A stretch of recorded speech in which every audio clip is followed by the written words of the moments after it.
প্রিয় ভিউয়ার্স, ধরুন আপনি একজন গেমার অ্যান্ড আপনি চাচ্ছেন একটা পিসি বিল্ড করতে যেখানে লাগানো থাকবে একটা ভালো মানের গেমিং প্রসেসর, লাইক এটা নতুন টেকনোলজির সাথে আসবে, কোর ক্লক আপনাকে ম্যাক্সিমাম দেওয়ার চেষ্টা করবে অ্যান্ড মোস্ট ইম্পর্টেন্টলি আপনাকে যাতে খুব কম প্রাইসে অথবা রিজনেবল প্রাইসে সেটা যদি অফার করে আপনাকে কেমন লাগবে?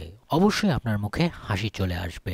আর এরকমটাই করেছে এবার আবারও এএমডি। কেন বলছি? কারণ এএমডি যেভাবে ডেসপারেট হয়ে গেছে যে আপনাকে ম্যাক্সিমাম লেভেলের জিনিস দিবে উইথ একটা ভালো একটা কনসিস্টেন্স প্রাইসের মধ্যে থেকে, যেটা at the end of the day consumer গ্রেডের জন্য বিশাল একটা উপকারী জিনিস। ওয়েল, আমি কথা বলতে চাচ্ছি এএমডির কাছ থেকে সদ্য একটা লিক হওয়া প্রসেসর বা সিপিইউ নিয়ে, যেটা আপনার মাইন্ডকে ব্লো করে দেবে। তার আগে আবারও বলতে চাই, হ্যালো হোয়াটসঅ্যাপ গাইস, সিপিস here and you are watching PC Tech BD. তবে আমি একটা জিনিস চিন্তা করলাম, আপনাদেরকে যে সকল নিউজ দেই সেগুলো হয় পিসি সেন্ট্রিক।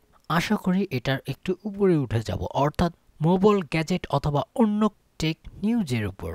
আই হোপ যে আপনারা সাপোর্ট করবেন। So now back to the news and কথা বলতে চাচ্ছি AMD Ryzen 7 9700X3D। ইয়েস, আপনি ঠিকই শুনেছেন, এটা খুব শীঘ্রই আসতে চলেছে। এটা একটা 8 কোর এবং 16 থ্রেডের প্রসেসর হতে যাচ্ছে, আর এটা হবে 3D ভি ক্যাশ সমৃদ্ধ, তাও আবার সেকেন্ড জেনারেশনের, অর্থাৎ আপনারা যেটা 9800-এ দেখতে পান তার মতো।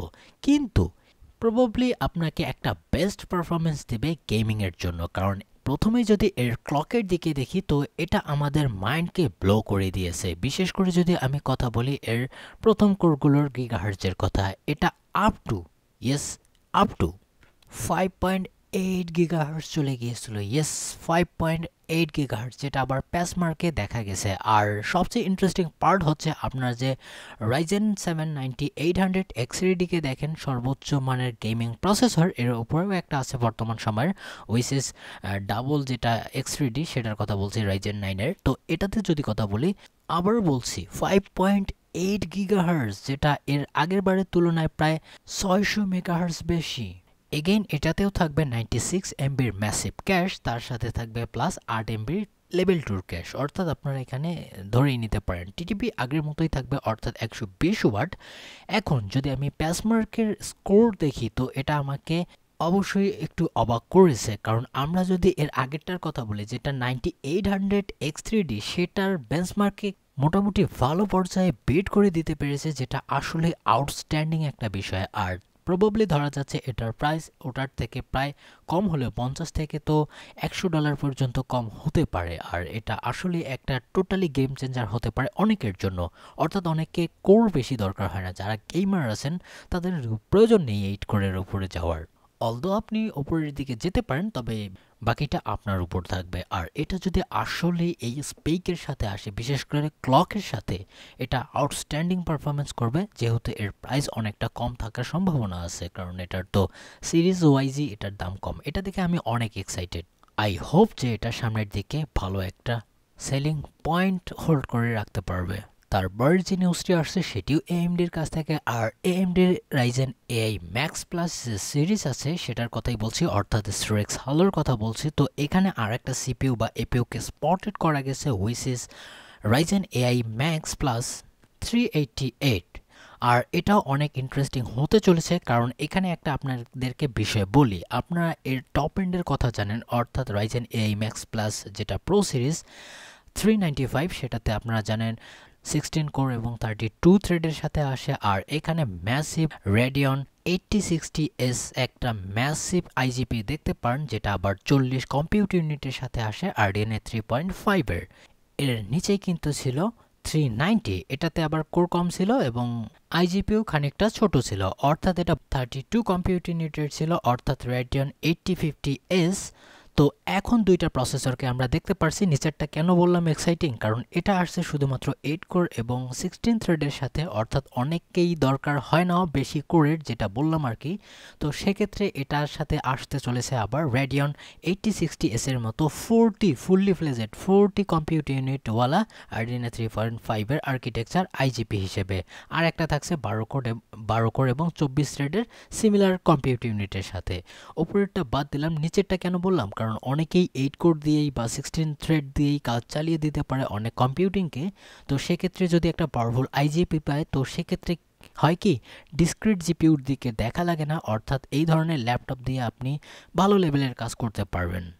অর্থাৎ আপনি লেস প্রাইসে প্রায় কাছাকাছি বা সিমিলার রকমের গ্রাফিক্যাল পারফরমেন্স পেতে চলেছেন। ইভেন যদি আপনি আরেকটার সেকশানে দেখেন অর্থাৎ 392, সেটাও 12 কোর 24 থ্রেডের সাথে আসে। এই দুইটা খুব ভালো একটা অপশন হতে পারে অনেকের জন্য ল্যাপটপ বাইংয়ের ক্ষেত্রে। আই হোপ যে অন্যান্য কোম্পানিগুলো এই ট্র্যাকেই হাঁটবে। বাই দ্য ওয়ে, এখানে ইন্টেলের কথাও বলতে হবে কারণ এই নিউজটি আসছে প্যান্থার লেককে কেন্দ্র করে, কারণ কোর আলট্রা সিরিজের যে 3 ল্যাপটপ চিপস হবে সেগুলো আপনাকে আপ টু 5.1 গিগাহার্টজ পর্যন্ত ক্লক দিতে পারে। হ্যাঁ, অনেকেই আছেন যারা লাইট ওয়েট কাজ করে থাকেন, লাইট ওয়েট ফর্ম ফ্যাক্টর দরকার অথবা অফিস পিসি হিসেবে ব্যবহার করতে চান, তো এটা আপনার জন্য একটা ভালো অপশন হতে পারে। অর্থাৎ সিঙ্গেল থ্রেডেড পারফরমেন্সের জন্য আপনারা এই ধরনের চিপসগুলোর উপরে রিলাই করতে পারেন অনেকেই, অর্থাৎ এর দামও কম হবে এবং লেস লোড ওয়ার্কেও আপনাকে একটা ওয়ার্ক ওয়াইজ সলিড একটা পারফরমেন্স দিতে পারবে বা ডেলিভার করতে পারবে। তারপরে নিউজের যদি কথা বলি তো অবশ্যই বলতে হবে অ্যাপেলের কথা। আর অ্যাপেলের তাদের M5 চিপস অলরেডি আমাদের সামনে রিভিল করে দিয়েছে, কোনো কিছু পাবলিশ করে না বা ঢোলঢাক পিটিয়ে না, ডিরেক্টলি এসেছে অ্যান্ড প্রোডাক্ট আনভিল করে দিয়েছে। আর দুইটা প্রোডাক্টে লেগেছে, একটা হচ্ছে আইপ্যাড প্রোতে অর্থাৎ আইপ্যাড প্রো M5, আর একটা করে দিয়েছে ম্যাকবুক প্রো M5 এর ক্ষেত্রে। আর এটা আসলে মারাত্মক লেভেলের পারফরমেন্স করছে, অ্যাটলিস্ট আগের বারের তুলনায় তো মোটামুটি ভালো পারফরমেন্স করছে। হয়তোবা সামনের দিকে আপনাদের জন্য একটা থিওরিটিক্যাল ভিডিও নিয়ে আসবো আসলে অ্যাপেল সিলিকন তাদের অ্যাপসের সাথে কতটা অপটিমাইজ এবং কতটা ভালো পারফরমেন্স করছে। আমি কিন্তু এক্সাজারেট করে কিছু বলছি না যে অ্যাপেলের প্রোডাক্ট দেখে যে ভালো বলতে হবে এরকমটা না, অরিজিনালি ভালো করছে। আপনারা চাইলে আমি একটা ভিডিও নিয়ে আসতে পারবো যদি আপনি একজন ওয়ার্কিং প্রফেশনাল হয়ে থাকেন। তো যেই নিউজটি নিয়ে কথা বলতে চাচ্ছি, অর্থাৎ M5 সিরিজ যেহেতু লঞ্চ হয়ে গেছে তো সেক্ষেত্রে এর পরবর্তীতে প্রো আসবে, তারপরে ম্যাক্স আসবে, তারপরে আলট্রা আসতে পারে। তো এই বিষয়ে কিছু তথ্য ব্লুমবার্গের থেকে পাওয়া গেছে যেটা আসতে পারে 2026-এর যে কোনো একটা সময়ে। বিশেষ করে তারা এই যে আলট্রা সিরিজ আছে সেগুলো ম্যাক্স স্টুডিওর সাথেই নিয়ে আসবে। আর যদি সামনে কোনো সলিড লিক বা রুমার চলে আসে অবশ্যই আপনাদের সাথে শেয়ার করার চেষ্টা করব। তারপরের যে নিউজটি আসছে সেটি এএমডিকে কেন্দ্র করে। আর একটা বিষয়ে ডাব্লিউসিসি এপটেক বিষয় শেয়ার করেছেন যে সামনে যে সকল আর্কিটেকচার আসবে এএমডির পক্ষ থেকে জিপিউর ক্ষেত্রে, অর্থাৎ RDNA 5 অথবা UDNA আর্কিটেকচার, সেটা কতটা সলিড এবং কনক্রিট হচ্ছে লিকের থ্রু, সেটা আপনারা এই বিষয়টি পড়লেই বুঝতে পারবেন। আর হয়তোবা এর সম্পর্কে একটা ডেডিকেটেড ভিডিও কয়েকদিনের মধ্যে নিয়ে আসবো। আসলে আপনাদের কি গ্রাফিক কার্ডের জন্য ওয়েট করা উচিত এএমডির নাকি অন্য কিছু করার, সেটা নিয়েও কথা হবে। বাই দ্য ওয়ে, এখানে আরেকটা জিনিস আমি অ্যানাউন্স করতে চাই যেটা অবশ্যই একটা জরুরি বিষয়। আপনারা যদি পিসি বিল্ড করার চিন্তা করেন তো সেক্ষেত্রে অবশ্যই আমার নেক্সট ভিডিওটি দেখবেন, কারণ মার্কেটের অবস্থা কিন্তু মারাত্মক আশঙ্কাজনক। অ্যান্ড শেষের যদি নিউজের কথা বলি তো এটাও আসছে ইন্টেলের কাছ থেকে। আর ইন্টেলের আপকামিং প্যান্থার লেক নিয়ে আবারও কথা বলবো, কারণ এখানে যদি আমরা টপ এসকিউগুলোর দিকে দেখি অর্থাৎ কোর আলট্রা X9, তো যেটা টপ এন্ড হবে অর্থাৎ 388S, এটা তো 16 কোর কমপ্লেক্সের সাথে আসবেই, 5.1 গিগাহার্টজের বুস্ট।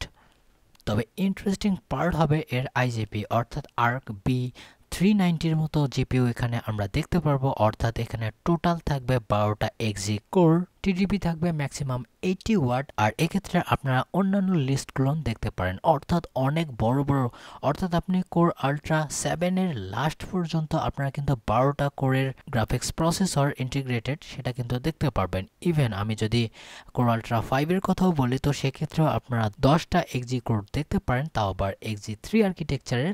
আর নিচেরগুলো থাকবে অর্থাৎ অতটাও ইন্টারেস্টিং না, আপনাকে চালিয়ে দিবে 4 থেকে 2 পর্যন্ত, অর্থাৎ কোর আলট্রা 322 পর্যন্ত। অর্থাৎ আমরা বলতে পারি এএমডির যে স্ট্রিক্স হালো আছে এটার ট্রু কম্পিটিটর আমাদের সামনে চলে এসেছে। অর্থাৎ এই কারণেই কিন্তু প্রথমে যে বললাম না রাইজেন AI Max Plus 392 এবং 388 যে সিপিইউ মার্কেটে নিয়ে আসতে চলেছে সেটার কিন্তু প্রভাব এটার লঞ্চিংকে কেন্দ্র করেই পড়তে পারে। আর এখানে আপনারা ভাববেন না যে ওটার 40 কম্পিউট ইউনিট আর এটার যেহেতু 12 থাকবে তো হয়তোবা এটা অনেকভাবে পিছিয়ে থাকবে, এরকমটা না, কাছাকাছি পারফরমেন্স করতে পারবে।